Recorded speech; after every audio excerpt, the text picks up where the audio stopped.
성부와 성자와 성령의 이름으로 아멘. 찬미예수님, 지난 한 주간도 주님 안에서 평안하셨습니까? 지난주에 이어서 이번 주는 마태복음 20장 28절을 본문으로 해서 예수님이 오신 이후 두 번째 시간으로 예수님께서는 섬기러 왔다라고 말씀하셨습니다. 그래서 사람의 아들도 섬김을 받으러 온 것이 아니라 섬기러 왔고 또 많은 이들의 몸값으로 자기 목숨을 바치러 왔다라고 오늘 본문은 말씀하고 계십니다. 예수님은 섬기러 오셨다고 말씀해 주셨어요.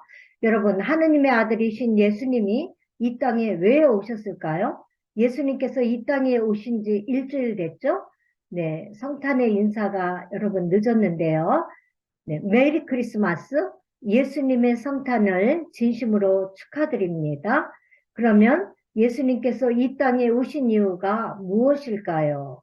지난주에는 그 예수님이 오신 그 이유를 네 가지가 있는데 그 중에서 첫 번째, 잃어버린 자를 찾으러 오셨습니다 라는 내용으로 여러분과 함께 묵상하는 시간을 가졌습니다.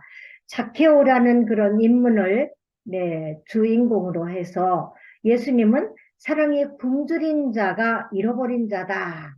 그래서 나는 그를 찾으러 온다. 이렇게 말씀하셨습니다. 그래서 자케오는요, 모든 재화를 어려운 사람들을 위해서, 즉 가난한 사람들을 위해서 모두가 다 나누어 줄 수 있는 그러한 선한 마음을 파묻어 놓고 사는 그런 사람이었습니다.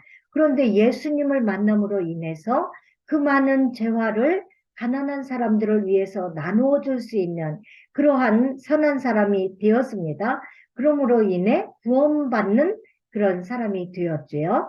그러면 이번 주에는 예수님은 섬기러 오셨는데 그 섬기러 이 땅에 오신 예수님, 그렇다면 누구를 어떻게 섬기셨는가요? 한번 오늘 여러분과 함께 묵상하는 시간을 가졌으면 좋겠습니다. 어느 율법학자가 예수님을 시험하려고 이렇게 질문을 했어요. 스승님, 율법에서 가장 큰 계명은 무엇입니까? 라고 묻는 그에게 예수님이 이렇게 대답하셨습니다. 내 마음을 다하고 목숨을 다하고 내 정신을 다하여 주 너희 하느님을 사랑해야 한다. 이것이 가장 크고 첫째가는 계명이다. 둘째도 이와 같다. 내 이웃을 너 자신처럼 사랑해야 한다. 온 율법과 예언서의 정신이 이 두 계명에 달려있다. 라고 말씀을 하셨는데요. 네, 탈무드에 보면은 율법이 613개 조목이다 라고 얘기해요. 그 중에서 365개의 조목은 하지 말라라는 금령이에요. 즉 부정법이고요. 248개의 그러한 조목은 하라라는 긍정법입니다. 그래서 이 율법은 613개나 되는 그러한 그 조목을 60만 단어를 사용해서 쓰였다고 합니다. 그리고 이스라엘 백성들이 이집트에서 탈출했을 때의 그 장정수가 60만 명이다라고 탈출기는 얘기하거든요. 그런데 민수기 1장과 26장에는 60만 3,550명이다라고 얘기합니다. 그래서 대략 60만 명이라고 이야기하는 겁니다. 그리고 또 248개라는 그러한 그 율법 조목, 즉 하라라는 긍정법은요. 아담에서부터 모세까지가 248대, 248대에 걸친 그런 족보를 언급하고 있거든요. 이 이야기는 무슨 의미를 갖고 있는지 알아보자면 이스라엘의 전 역사를 초월하는 것이 율법이라는 겁니다. 이 율법을 하느님께서 이스라엘 백성들에게 주었다. 우리에게 주었다라고 얘기한다는 거예요. 그래서요, 율법 중에서도 가장 크고 첫째 되는 계명이 무엇냐고 이렇게 율법학자가 질문을 했는데 예수님은 딱 세 마디로 간결하게 대답하셨습니다. 그 첫 번째가 하느님을 사랑하는 거예요. 그리고 하느님을 섬기는 거다라고 말씀하셨고요. 두 번째가 이웃사랑입니다. 이웃을 섬기는 것을 이제 강조하셨고, 세 번째는 자기 사랑이에요. 자기를 사랑하는 겁니다. 자기가 자기를 섬기는 것이 정말 바른 사랑이다 라고 말씀을 하셨습니다. 그래서 첫 번째, 이제 하느님을 섬겨야 되는데 그 섬기는 생활을 해야지만 참된 신앙인이라고 말할 수 있겠습니다.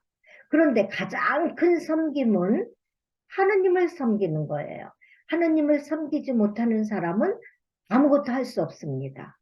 그래서 이 유대인들이 얼마나 하느님을 잘 섬기는지 저는 알거든요.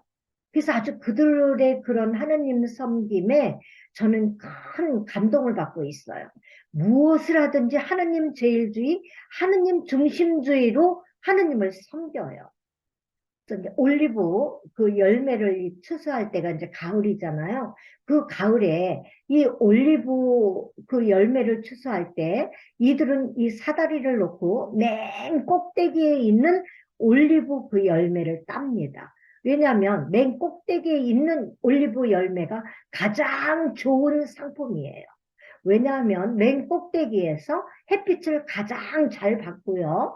또 바람을 가장 적절하게 맞는 곳이 맨 꼭대기이기 때문에 가장 좋은 최상품 올리브 열매는 맨 꼭대기에 있다는 겁니다. 그래서 맨 꼭대기에 있는 올리브 그 열매를 따가지고요.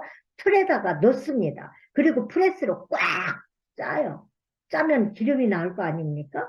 기름이 나올 때 시계를 보는 거예요. 시계를 보고 한 5분 동안 그 흘러내리는 그 기름을 딱 그들은 그 기름을 따로 이렇게 채취하는 겁니다. 그래서 그 기름은 어디에다 쓰는가?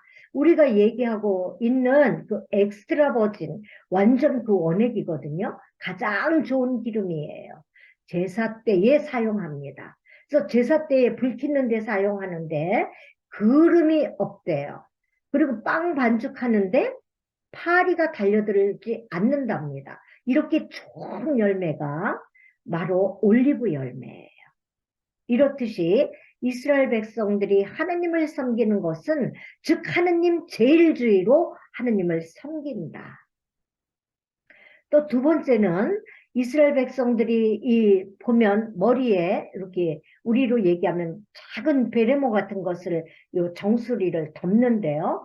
요 모자를 갖다 야르물키라고 그래요. 히브리 말로는 영어로 키파라고 그럽니다. 여기에서 이제 카파가 나온 거예요. 우리 카파 뒤집어 쓰는 거 얘기하는 건데요. 요 키파를 대부분이 흰색을 쓰거든요.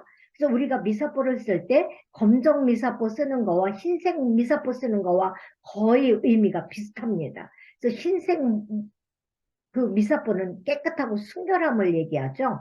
그리고 되게 검정 미사포는 저희들이 장례 미사 때 쓰잖아요. 신부님들 제의도 장례 미사 때 검은색 제의를 입고 미사를 집전하시는 것처럼 그렇습니다. 그래서 이게 무슨 의미인가 하면 두 가지 의미가 있는데 첫 번째는 이제 하얀 요 야르물키를 썼잖아요. 그래서 하느님께서 하늘에서 보실 때에 주님 저를 바라볼 때에 저의 더러운 거 보지 마시고 요 흰 것만 보세요. 깨끗한 것만 봐주세요. 이런 의미가 있고요. 두 번째는요. 내 이 위에는 하느님이 계십니다. 라고 하느님만 섬긴다는 신앙 고백을 하고 있는 거예요. 이렇게 하느님 중심주의로 하느님을 섬기는 사람들이 바로 이스라엘 민족들이다 얘기해요. 그래서 우리가 이 유대인들을 볼 때 하느님을 사랑하는 것이 얼마나 우리보다 더 사랑하고 있는지 우리들이 알 수 있겠습니다. 그런데 이들이 예수 믿지 않아요. 그렇다면 이들에게 있어서 구원이 있을까요, 없을까요? 우리 성경은 분명히 예수님 이름이어야지만 구원을 받을 수 있다 얘기합니다. 예수님을 거치지 아니하고서는 아버지 나라에 들어갈 수 없다라고 얘기하잖아요. 그렇기 때문에 우리는 또 함부로 그렇다고 해서 구원이 있다 없다라고 얘기할 수 없죠. 이 모든 몫은 하느님께 달려 있습니다. 어쨌건 예수님은 이 땅에서 하느님을 섬기는 모범을 우리에게 보여주시려고 이 땅에 오셨습니다. 그래서 하느님을 최고로 잘 섬기신 분이 예수님이세요. 왜냐하면 죽기까지 하느님께 복종하셨거든요. 그래서 이 이야기를 바오로 사도께서는 이렇게 필리피서에서 하느님을 얼마나 예수님이 잘 섬기셨는지 그리스도 창가를 통해서 말씀하고 계십니다. 예수님께서는 당신 자신을 비우셔서 종의 모습을 취하셨습니다. 그리고 어떻게 했냐면 당신 자신을 최고로 낮추셨습니다. 어디까지? 죽음에 이르기까지 순종하셨어요. 그래서 하느님께서 그분을 높이 들어 높이셨어요. 그리고 그분의 이름 앞에 하늘과 땅 위와 땅 아래에 있는 모든 자들이 다 주님의 이름 앞에 무릎을 꿇게 하고 모두가 다 그 예수 그리스도는 주님이라고 고백하면서 하느님 아버지께 영광을 드리게 하셨다라고 말씀하고 계시거든요. 네, 우리 주님은 당신 자신을 온통 비우셨어요. 그리고 종의 모습을 취하시고 죽음에 이르기까지 당신을 낮추셨다. 이 의미가 뭔가 하면 종의 모습을 취하시고 당신 자신을 비우시고 이 의미는 엄청난 의미를 가지고 있습니다. 취한다라는 뜻이요. 강탈한다, 움켜잡는다 이런 뜻이거든요. 근데 아주 자기에게 온 거 이거 놓치지 않으려고 꽉 붙잡는 것을 얘기합니다. 그런데 예수님은 종의 모습을 취하셨다는 거예요. 그러니까 예수님은 다 자신의 그런 이익과 고집을 다 포기했어요. 그리고 다 양보했습니다. 이것이 바로 예수 그리스도의 마음이다. 이 말씀을 정말 가장 실천을 잘한 분이 또 아브라함이시죠. 아브라함과 롯이 점점 부자가 됐습니다. 가축이 많아졌어요. 그래서 그들의 그 종들이 서로 싸웁니다. 물 갖고 싸워요. 그래서 아브라함, 즉 삼촌이죠. 조카 롯과 이제 분가를 시키려고 그래요. 분가하려고 그럽니다. 그러한 과정에서 아브라함은 조카 롯에게 모든 그 선택권을 다 일임합니다. 그러면서 네가 오른쪽을 택하면 나는 왼쪽을 택한 것이고 네가 왼쪽을 택하면 내가 오른쪽을 택할 것이다. 내가 동쪽을 택하면 나는 서쪽을 택할 것이고 내가 서쪽을 택하면 나는 동쪽을 택할 것이다. 이렇게 자기의 그 모든 이익과 고집을 다 포기하고 조카 롯에게 다 양보합니다. 이게 바로 취한다라는 의미예요. 전적인 포기, 아주 전적인 그런 양보의 마음이죠. 그렇다면 비우셨다라는 이 뜻은 완전히 컵이 여러분 있습니다. 컵이 여기 물이 있어요. 조금 이렇게 다 이렇게 흘려서 버리고 이게 비우는 게 아닙니다. 완전히 여기에 종이컵이 있어요. 종이컵처럼 이 컵을 완전히 이렇게 엎는 겁니다. 그래서 안에 내용물이 하나도 없도록 이게 뭐겠어요? 죽기까지 자신을 비우는 것. 이게 바로 주님께서 비우셨다라는 의미입니다. 그래서 예수님은 이 땅에서도 하느님을 섬기려고 오신 거예요. 두 번째는 이웃을 섬겨야 되는데 예수님은 하느님을 섬기고 사람들을 섬기러 오셨어요. 그래서 예수님이 사람들을 섬기는 모습을 모범을 보이시려고 이렇게 제자들의 발을 손수 닦아주시는 것. 요한복음 13장이죠. 이렇게 손수 제자들의 발을 닦으셨습니다. 그럼 발을 닦는다는 의미가 아주 또 깊은데요. 어떤 의미가 있는지 보겠습니다. 발을 닦는다는 것은 섬긴다는 거예요. 그러면 무엇을 섬기는가요? 가장 더러운 곳을 섬기라고 말씀하십니다. 우리 몸에 있어서 가장 더러운 곳이 어디일까요? 이스라엘 민족들은 발이라고 얘기합니다. 우리나라하고 좀 다르죠? 이스라엘은 건조한 지역입니다. 더운 지역이에요. 더군다나 광야가 많습니다. 우리처럼 양말 신고 신발 신고 또 부츠 신고 이런 나라가 아니죠. 그들은 맨발에다가 샌들을 신어요. 그래서 외출하고 오면 발에 먼지가 가득합니다. 그래서 집안에 들어오려면 일단 손과 발을 씻는 것이 이들에게 있어서는 율법의 명령이기도 하지만 생활 습관이기도 합니다.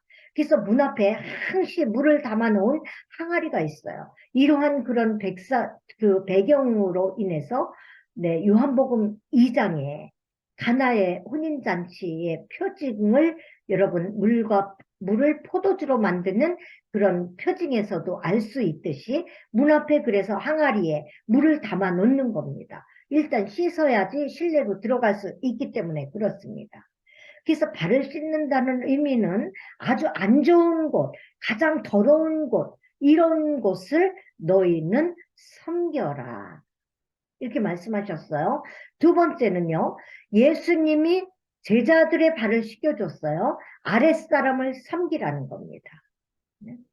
제자가 스승의 발을 씻겨주는 건 당연한 거죠. 신하가 왕의 발을 씻겨주는 것은 당연합니다. 그러나 스승이 제자의 발을 씻기는 것, 이게 말이 됩니까? 또 왕이 신하의 발을 씻겨주는 것, 말이 안 되죠? 그러나 예수님은 몸서 모범을 실천하셨어요. 그래서 아랫사람이 윗사람에게 네, 발을 씻겨주는 것은 충성이라고 얘기합니다. 그러나 아랫사람이 네, 또 윗사람의 발을 씻겨주는 것 충성이라고 그러지만 네, 윗사람이 아랫사람의 발을 씻겨주는 것을 겸손이다라고 얘기해요. 세 번째는요, 잘 안 보이죠? 얼굴을 씻으라 그러면 잘 보입니다. 잘 드러나요. 그러니까 드러나는 거 씻는 게 아니에요. 아예 맨 아래에 있어요. 맨 더러워요. 네. 그런 곳, 그러니까 숨은 곳, 표시 나지 않는 곳, 이런 것을 먼저, 네, 씻어주라는 겁니다. 그러니까 보이지 않는 것, 이것이 바로 진정한 섬김이다. 대가를 요구하지 않는 그러한 섬김이 참 섬김이다 라고 얘기하고 있습니다. 그래서 브라운이라는 분이 이런 말씀하셨어요. 사람은 둘을 주고 하나를 바라는 게 아니다 얘기예요.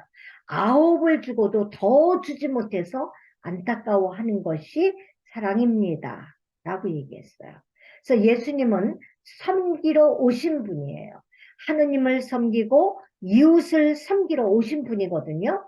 그런데 세 번째는요, 나를 섬기라고 얘기합니다.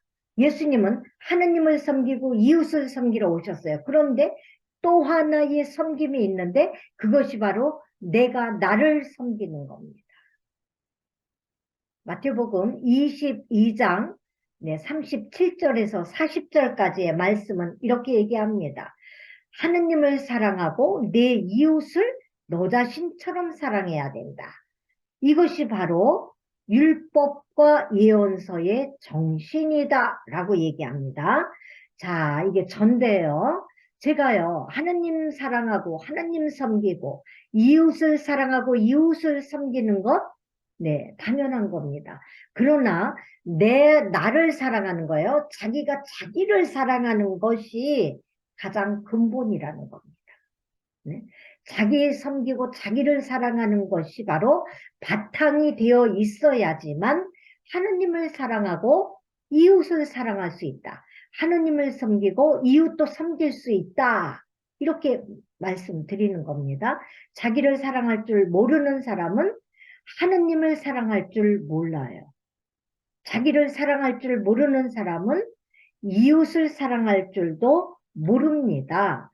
수신제가 치국평천하라는 그런 말씀이 있는데, 네, 자기부터 네, 수련을 하고 수양을 하고 자기 그 가정을 잘 보듬으면서 그런 자가 바로 승리를 할 수 있다는 겁니다. 자기부터 시작이에요. 자기가 자기를 섬긴다는 말이 그럼 무엇일까? 자기 건강을 자기가 보살펴야 되죠. 자기 인격도 자기가 잘 가꾸어야 됩니다. 사람들에게 인정받게 행동해야 하고요. 하나님께 사랑받을 행동을 해야지만 사랑을 받는 거예요. 이것이 자기가 자기를 섬기는 방법입니다. 그래서 네, 자기가 자기를 섬기고 이웃을 사랑하고 하느님을 사랑하는 자는 첫째 세 가지 은혜가 주어지는데요. 모든 이들에게 표시가 나요. 드러납니다. 우리 본당에도 이런 분이 계세요.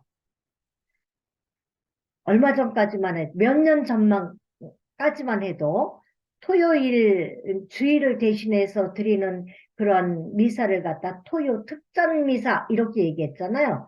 그런데 네, 교회에서 이런 교회 용어를 이제 바꾸면서 이렇게 명령하셨습니다. 교회에서요. 토요일 날 드리는 그 미사는 주일 전날 저녁 미사다라고 얘기하라고요. 그렇게 우리가 이제 호칭을 바꿔야 되겠습니다. 그래서 금요일 날 이제 오후가 되면 조용히 성당에 와서 네, 화장실 청소하는 자매님이 계셨어요. 이제 제가 네, 이사 오기 전 본당인데요. 이분은 장사하는 분이세요. 그런데 금요일 날 오후에 이렇게 그 바쁜 중에 몇 시 성당에 오셔서 성당에 그 화장실 청소를 하는 겁니다. 많은 분들이 이제 주일 미사 참여하러 오시잖아요. 그러니까 일주일 동안 이렇게 쓴 그 화장실을 깨끗하게 정리해 놓는 거예요. 이 자매님이 대가를 바라고 했을까요? 아닙니다. 이렇게 하는 일을 갖다가 천사가 따라고 얘기하는 겁니다. 천사는 하느님의 그 명령에 순종해서 하느님의 그 사명을 수행할 때 천사라고 그러는 거예요. 자기 마음대로 하는 걸 천사라고 그러지 않아요. 하느님의 명령에 의해서 그 사명 감당하고 그 사명을 수행할 때 천사라고 그러는 것이다. 그래서 유럽에 아주 큰 교회에 큰 종탑이 있습니다. 그런데 종을 치는 줄이 없어요. 그러니 종탑이 높은데 어떻게 치겠어요? 내려오는 전설이 있었습니다. 아주 의미가 깊고 감명 깊은 그런 예물을 바칠 때에 이 종소리가 울린다라는 전설이 내려왔습니다. 그래서 많은 사람들이 여기에다가 그 성당에서 예물을 많이 바쳤습니다. 아주 열심히 바쳤어요. 부자도 많은 예물을 갖다 바쳤습니다. 왕도 자기가 그 소중히 여기는 이 왕관을 예물로 바쳤습니다. 땅이 많은 사람은 수천 평을 하나님께 바쳤습니다. 네? 어떤 분은 자기가 가장 소중하게 여기는 보석을 바쳤어요. 또 어떤 분은 자기가 특히 소중히 여기는 결혼 반지를 예물로 바쳤습니다. 그런데 종은 울리지 않아요. 그렇게 하고 수년이 지났습니다. 야, 이 전설 이거 가짜다, 거짓말이다. 이러고 있는 데에 어느 날 종이 은은히 울리게 됐습니다. 성탄, 네, 전야 미사 때에 특히 구유 경배 시간이었을 때에 이 종탑에서 종이 울리는 소리가 은은히 울려 퍼졌어요. 그 이유를 알아보니까 무슨 이유인가 하면 어느 가난한 두 형제가 성탄 전야 미사에 참여하려고 이렇게 오고 있는데 하얀 눈이 잔뜩 왔습니다. 그래서 그 눈길을 걸어서 오고 있는 데에 어느 분이 눈 위에 쓰러져 있어요. 그랬더니 형이 이 아픈 자를 업고 병원으로 갔습니다. 동생만 이제 성당에 와서 미사 참여를 하면서 구유 경배 시간에 헌금을 하려고 주머니에 보니까 동전이 2개가 있어요. 그래서 자기 동전, 자기 몫으로 하나를 꺼내서 헌금을 구유 경배 예물로 바쳤습니다. 그리고 났더니 자기 형이 그 환자를 데리고 병원에 갔기 때문에 미사 참여를 못했잖아요. 그래서 그 형 몫으로 남은 동전 하나를 꺼내서 예물을 드리는 순간에 높은 종탑에 있는 그 줄이 없는 그 종이 울리기 시작한 겁니다. 형 대신에 헌금을 드리는 그 헌금은 얼마나 아름다울까요? 그게 바로 섬기는 물질이었어요. 남을 섬기는 헌금. 이것을 주님은 기뻐하는 겁니다. 네, 섬기면 표시가 나죠, 이렇게. 그래서 섬기는 사람은 아주 꼭 필요한 존재가 되는 특별한 은혜를 입습니다.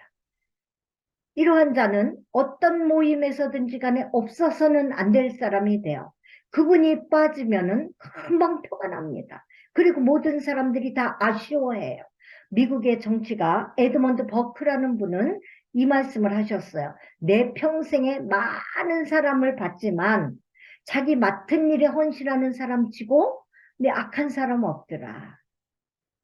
네, 악한 사람 없더라 얘기했어요.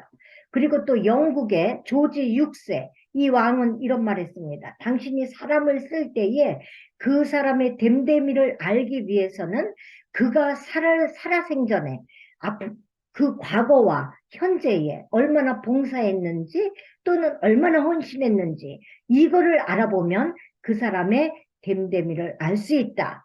그래서 봉사하고 헌신한 자를 자기는 자기 사람으로 쓴다라고 말씀을 하셨다는 겁니다. 세 번째 그런 은혜 받는 것은 섬김을 받게 돼요. 인생은 부메랑이죠. 여러분 던지면 그대로 오는 부메랑이에요. 그래서 야곱의 부메랑 얘기했습니다. 야곱이 장자권을 얻기 위해서 어떻게 했어요? 형에게요. 네, 거짓말했죠. 네. 그리고 또 자기 재산을 다 이렇게 챙기기 위해서 어떻게 했습니까? 위선적인 행동을 했죠. 네. 그런 것처럼 야곱은 인생에 있어서 그 부메랑을 그대로 받고 살았더라라고 제가 네, 강의를 했었습니다. 그래서 섬김을 받는 사람이 되도록 인도합니다. 섬기면 섬김이 와요. 대접해주면 대접이 옵니다. 미워하면 미움이 와요. 그래서 예수님께서는 이렇게 말씀하십니다. 너희 가운데 높은 사람이 되려고 하는 사람은 너희를 섬겨라. 그리고 첫째가 되려고 하는 자는 너희들의 종이 되라. 사람의 아들도 섬김을 받으러 온 게 아니다. 섬기러 왔다. 더군다나 몸값으로 자기 목숨을 바치러 왔다라고 얘기하셨습니다. 그래서 하느님께서는 약삭빠른 사람 별로 안 좋아합니다. 우직스럽고 주님 안에서 손해볼 것을 각오하는 자, 이런 자를 주님께서는 네, 기뻐하신단 말이에요. 주님이 쓰시는 사람, 주님이 사용하는 사람, 주님이 도구로 쓰는 사람은 똑똑한 사람보다는 덕이 있는 사람을 주님은 쓰신다는 얘기입니다.